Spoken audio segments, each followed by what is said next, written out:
Well, beloved YouTube, welcome back. This is going to be part 2 of the video for new investors, completely novice. So hopefully this is going to be the wrap-up part. If you haven't watched part 1, maybe go back and watch it. If you're not a new investor, this content maybe not so helpful for you. Hit the like button anyways on the way out. I'd greatly appreciate it. If you didn't get the message in the first video, I am fishing for subscribers. So if you're not a subscriber, please go ahead and subscribe. If you are a subscriber and you didn't get the good dollar that I'm giving to new subscribers and you want it, hit me up, let me know. Leave a comment, send me an email, send me a text if you actually know me personally.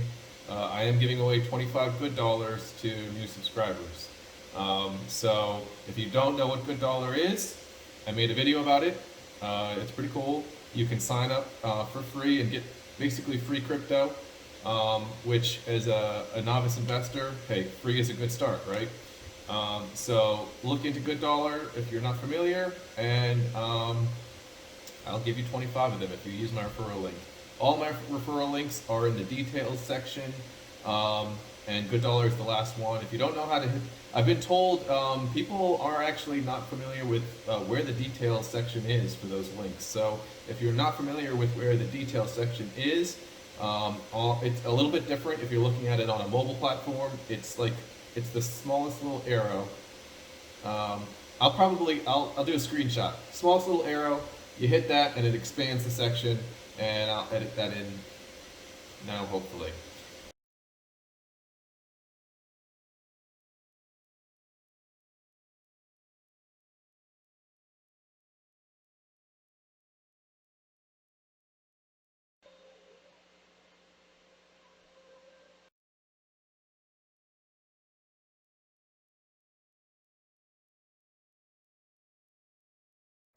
If you're doing it on a desktop, maybe I'll edit that in now. 3-year time horizon in Bitcoin's price action. There may exist in the future where it does go down. Who knows?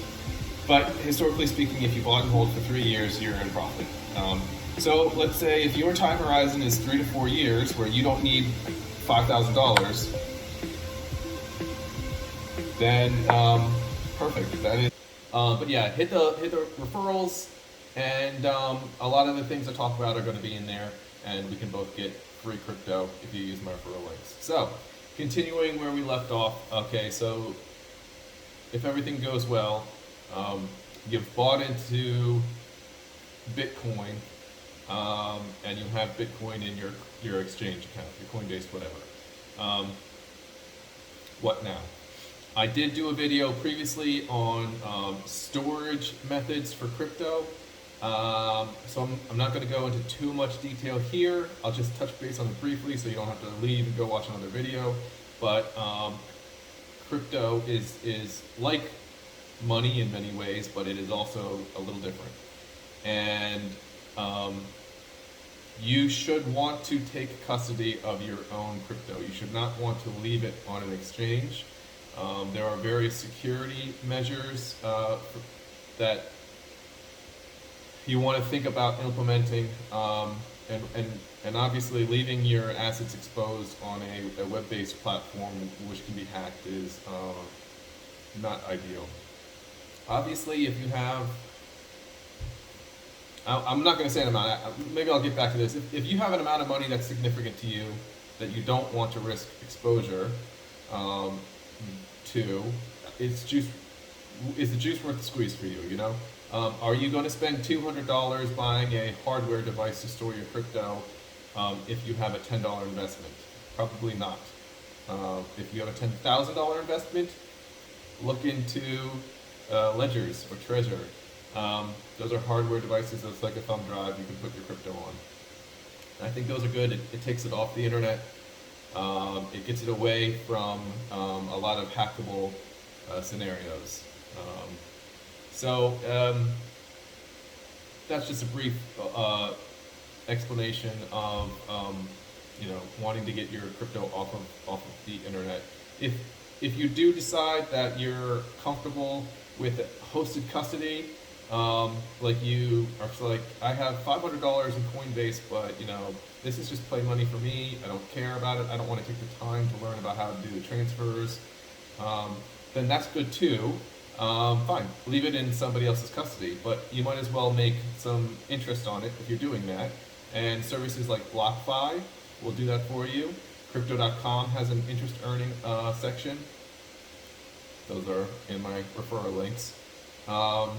And they offer really good returns, sometimes from 3 to 12% interest paid in the crypto that you deposit, depending on what crypto it is. And these are insane because traditional savings accounts right now, if you're using fiat currency, you're not going to see, you'd be lucky to see 1%. So 12% on something like a USDC stablecoin is fantastic. So yeah, there's that. Think about the money you could be earning in interest if you actually do something with it. Think about the security, the risk that you're exposing yourself to if you just leave it on Coinbase. But at the end of the day, it's your money, do with it what you want. Just realize that most people who are seriously positioning themselves into crypto don't leave anything on the exchange. Obviously, if you intend to buy and sell a position, you're going to need to leave it on the exchange because you can't sell it out of a cold storage device, which just means that it's not connected to the internet. So, sure, if you're going to buy and sell, leave it on the exchange. That's kind of unavoidable. Again, my thought process is, and I'm not a financial advisor, do your own research. My thought process is you buy and never sell Bitcoin. Other coins, yes, I do trade other coins, altcoins. So that brings me to altcoins. Inevitably, if you get into crypto, if you get into the crypto space, you're going to be tempted by the faster, easier gains. And for a long time, I was a Bitcoin purist. I only had Bitcoin, and the altcoins are also referred to as SHIT coins. I don't want to drop too many curses on YouTube right away. I don't know what the policy is. I've seen it. I don't know YouTube right now, but you get the idea. So crap coins. We'll call them crap coins. So if it's not Bitcoin, it's a crap coin. And for a long time, I didn't touch them. And I feel like, I missed out on some opportunities because I did look at some interesting projects at some very attractive entry prices, and I was just not interested in anything except for Bitcoin. And I think I've come full circle. So after I saw all the money, like I said, I make the same mistakes that every new investor does. You want to chase the easy money, and your emotions get the best of you, your greed gets the best of you. So I did get tempted into some altcoins, and most of them I actually did really well on. And at the end of the day, it's all about how to get more Bitcoin as quick as you can and as cheaply, effectively as you can. How to get more Bitcoin. And if trading altcoins does that for you, then that's a good strategy, right? You just have to realize that that's most people's goal. Some people actually legitimately believe in some of these projects. There are some people who legitimately believe ETH is going to be a stronger asset than Bitcoin. I think they're crazy. But there are some people who only hold ETH. There are some people who think Cardano is the future. These are altcoins I'm mentioning. You're going to have to familiarize yourself with them one by one, really. You're going to have to get some knowledge as to why they are important in this space. What is Ethereum project trying to do? Bitcoin is a store of value. That's done, that's set, it's already finished. That's why it's the king. It's a store of value. Gold 2.0. Every other altcoin is trying to do something else. Ethereum is proof of stake. You know, and you're going to have to, depending on how far down the rabbit hole you want to get, if you want to trade successfully, you know, again, more knowledge is better. So you don't necessarily have to know what proof of stake is, or you know, ideally you should probably eventually learn what proof of work is, because that's what is behind Bitcoin. That brings me to, like, know what you hold, right? And I seem like I'm rambling, and I actually am. I do have an outline for what I want to cover as well, but I'm going a little out of order because I guess it's just the way I'm rambling is flowing into some other topics. But I did want to cover this, know what you hold, right? You're probably a new investor into crypto, and you're getting involved in it because of the price action. You hear the number is going to the moon, and obviously you want to get on board with that. And that is nothing wrong with that. That's what gets everybody's attention. You know, 95% of people's attention. Some people will just love the technology, but that's what brought most of us here. Is, you know, oh, this is an investment that I can triple my money, double, you know, quadruple, whatever, 10x. That's what gets your attention. But I don't think you need to know everything about something before you even think about buying it. But you should learn as you go, I think. Know what you hold, do the research, because inevitably, once you buy in, and again, your emotions are going to get involved, there's going to be a retracement. There is going to be some downfall. For most people, right? And when you're looking at a loss, you're going to be scared, you're going to be tempted to sell and get out, because you hear all of this FUD. FUD is fear, uncertainty, and doubt. And that is done on purpose. And this is all markets. When there's money involved, people play dirty. Especially. People play dirty for everything, but when money is involved, people play dirty. And they want to get what you have for very cheap. And the way they do it is to scare you out of your position. They influence the markets, drop the prices to the rock bottom. People get scared, they don't want to hold on to a losing position, they sell, and then everyone with money buys it and makes a lot of money and laughs the whole way to the bank. And this isn't a secret, everybody knows it. It's one thing to know and look at from afar, and it's another thing to live through. What if this isn't what's happening? What if this really is a dead project? What if this company really is a scam, a fraud? And because that does happen. I mean, I can't just say blanket statements that every retracement is going to recover. But that's why you need to know what you own, because, you know, if I don't know if I'm invested in Apple and I don't know anything about Apple, and Apple has a bad week, what do I know about their market dominance? I don't know, you know, what do I know about their technology? I don't know anything about them. I just hear, oh, the price has fallen to the bottom, and maybe I want to get out. You know, maybe that week extends into a month. Something really bad happens you know, they can't get chips to create their devices, so their sales goes down. Well, that doesn't change anything about, you know, people love Apple. Apple's not going away. So if they have a bad 3-month period, I'm not going to sell at the bottom, because they will likely recover. I know Apple, right? And that's the same thing with crypto. But even more importantly so, because there is so much about crypto that it's a new space, and people are able to spread misinformation as information, and to the point where nobody knows what's going on. The right hand doesn't know what the left hand is doing, and even people involved in the crypto space very heavily can get confused. It's hard to separate the information. But if you spend the time and really research the fundamentals of, and if nothing else, just Bitcoin. If you never get involved in altcoins, that's fine.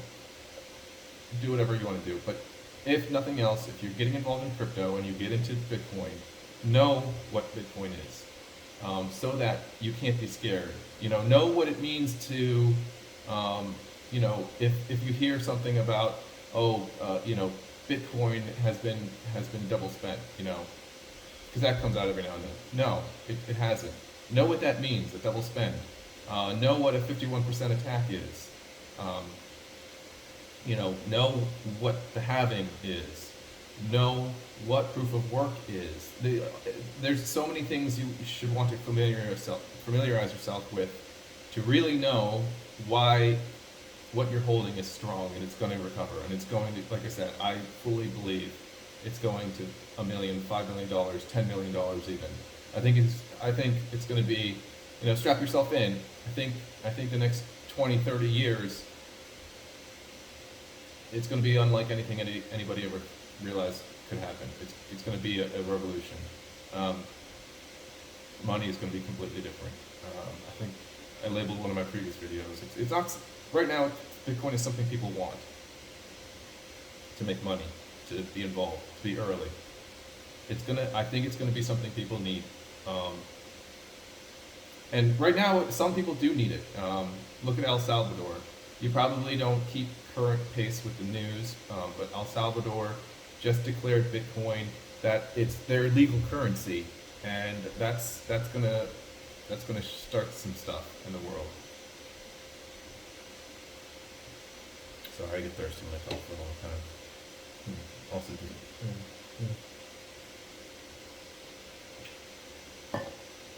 So know what you hold, because you're going to face FUD for the most part with Bitcoin. Now, that's not to say that stuff can't be real. Like right now, there's a whole lot of Bitcoin miners leaving China, and that's a mix of real news and FUD. People are terrified that the hash rate is falling, but in the long run, this event is real. Miners are leaving China. This is good for Bitcoin because it decentralizes the network. I'm not going to go into this is investing, right? So I'm not trying to get into what is Bitcoin. That could be a separate video. I touched on that earlier, but just know what are good things. What are good catalysts for Bitcoin, what are FUD catalysts for Bitcoin, and really, like I said, my strategy is just to buy and hold, and it sounds so simple, but if people let their emotions scare them out of the market, they're gonna really regret it. And I know people that have gotten involved in this space who have gotten out of the market, and I think that's a mistake, but at the end of the day, you have to do what you think is right for you, and if you really don't feel like taking that risk, maybe you were exposing yourself to too much risk in the first place. If you're allowing yourself to get scared, you're about losing that money because you don't know what's going on, maybe you've exposed yourself to a little too much risk. Again, I know it's tempting to over leverage yourself. I actually am guilty of that myself. I put pretty much everything I possibly could into my investments, but I don't have any fear. I don't have any doubt. I know I'm not ignorant to the risk. I acknowledge what it is. I just, I know that it is not likely to manifest the way it's being spread in the news. There is risk involved. I'm not going to minimize that either, because there is risk. Not just the risk of a temporary downfall. I mean, there is regulation that could be unfriendly. There is technology that could happen. It's very, an asteroid could strike the Earth tomorrow and kill all of humanity. That's a risk. You have to, there's the risk and the risk you don't know. And at the end of the day, you can't eliminate risk. You just have to be comfortable with it. And if you aren't, like I said, adjust your position size. With that being said, that actually covers most of what I wanted to do with part 2. Just to touch on, I guess, the altcoins. If you do get into altcoins, start to learn what your portfolio sizing should be. It's different for everybody. generally the altcoins are riskier, they're going to give you more return, and so you might be tempted to have huge altcoin positions. No, there's a lot of portfolio theory, and different things could be right for different people, but generally speaking, you really want to have a solid base of Bitcoin, 50%, 75%, whatever, and let the rest trickle in with your altcoins. So, and as far as the trading goes, the day trading with crypto, that can also be a thing. Don't overtrade. It's very tempting to try to fix your positions until you get really good at trading alts. Try to minimize the damage you're doing to yourself, because a lot of the times just the hold strategy is fine. But altcoins are a different beast. There are very real things that can kill a project entirely, depending on what the size of it is. Some of the really small cap altcoins, and when I say market cap, you're talking about the total amount of money invested into the project. Because some of the things you want to look at when you're investing into altcoins is the market cap and circulating supply. And when you look at something like Doge, there's trillions of Doge, trillions. So it's hard to move the market when you're talking about so much circulating supply, and that means that it's hard for the price to go up. It's been astonishing that it has, and that speaks to the power of people to do things. But generally, that's an anomaly.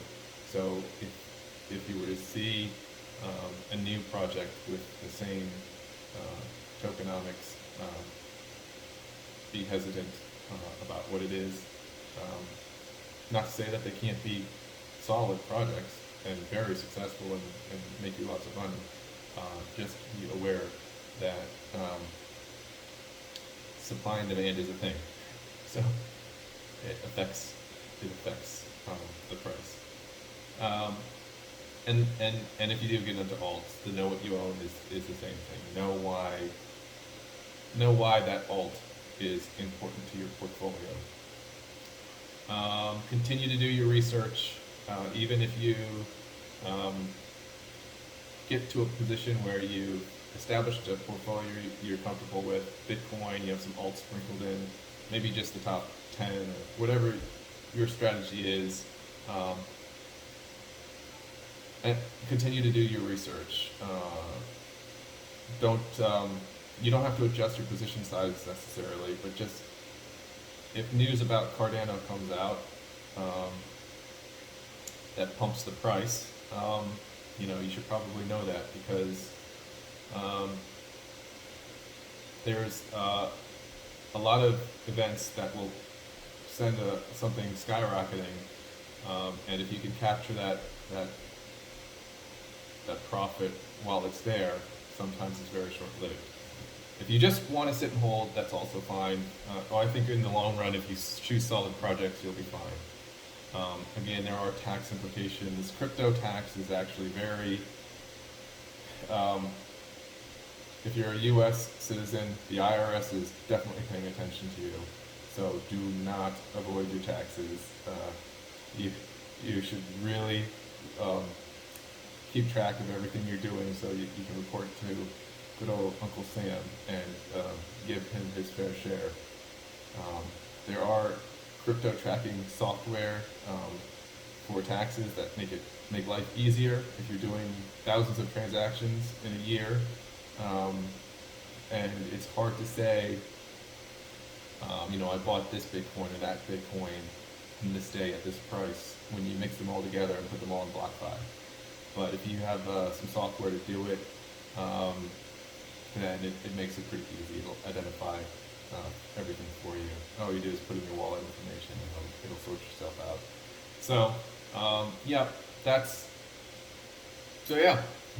that's part 2. I think that concludes it. I could do a part 3 as a follow-up if anybody watching this has questions, leave comments. If you want follow-up on anything, leave comments.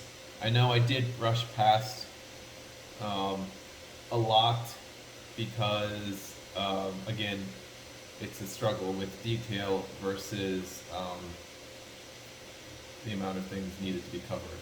But if you're not so comfortable with the actual process of the buying of the Bitcoin, or you know, maybe I could even do a video where I go on a Coinbase and buy a little Bitcoin, and you can see how I can place my orders. I can do that. If you're interested in a video like that, let me know. Leave a comment.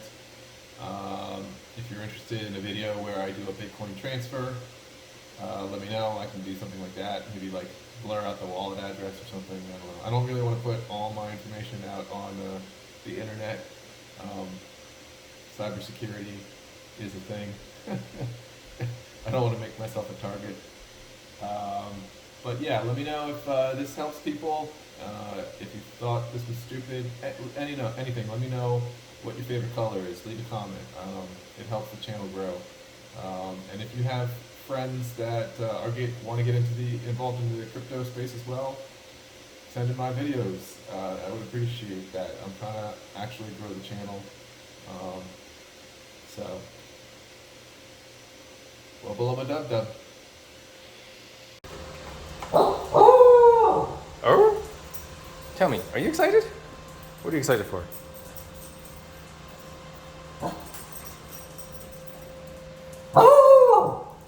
Yeah?